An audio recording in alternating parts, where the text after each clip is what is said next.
একটা football DB কার্যালয়, আমি একটা ফুটবল ছিলাম, এইটুকু আপনাদেরকে বলি। আমাকে তো বাঁচতে দিবেন, আমাকে বলছে পঙ্গু করে দিবে ইলিয়াস আলীর মতো। সুস্থ শরীর, এই যে দাগ এখনো এই সাথেও শুকায় নাই, এই এখনো শুকায় নাই। অনেকের কাছে মুসলেকা চায়, মুসলেকা যে বাইরে যেন রাজনীতি না করে। আর আমাকে বিশেষ করে আমি কেন নির্বাচনে গেলাম না, 12 কোটি টাকা আমার অফার দিয়েছে, স্বরাষ্ট্রমন্ত্রী বাসায় নিয়ে গেছে।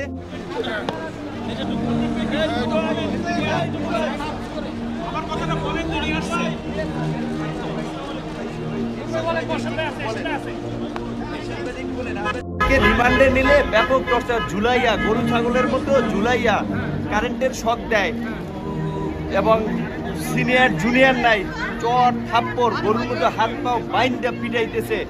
বারবার রিমান্ডে নিলে আরো টর্চার করবে। আপনারা আইনগতভাবে বলেন, রিমান্ডে নিলে যে রিমান্ডের যে নির্দেশনা, যে একজন ম্যাজিস্ট্রেট রিমান্ডে একজন ম্যাজিস্ট্রেট যে উপস্থিত থাকা অবস্থায় যে কথা বলবে সেইভাবে ব্যবস্থা করতে, টর্চার করে সবাইকে ব্যাপক মাত্রায় যেন রাজনীতি না করে। অনেকের কাছে মুসলেকা চায়, মুসলেকা যে বাইরে যেন রাজনীতি না করে। আর আমাকে বিশেষ করে আমি কেন নির্বাচনে গেলাম না, 12 কোটি টাকা আমার অফার দিয়েছে, স্বরাষ্ট্রমন্ত্রী বাসায় নিয়ে গেছে।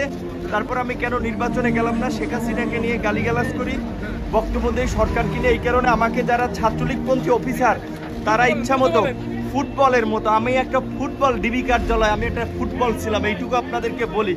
এখন যদি আমার সুস্থ শরীর, এই যে দাগ এখনো এই সাথেও শুকায় নাই, এই এখনো শুকায় নাই।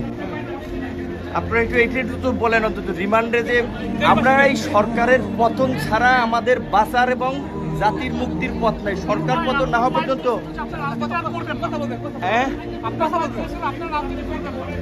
আমাকে তো বাঁচতে দিবেন, আমাকে বলছে পঙ্গু করে দিবে ইলিয়াস আলীর মতো। যদি আমি ওদের আমাকে বলছে যে পঙ্গু করে দেবে, আমার মতো দু একজন নূর না থাকলে তাদের কিচ্ছু হবে না।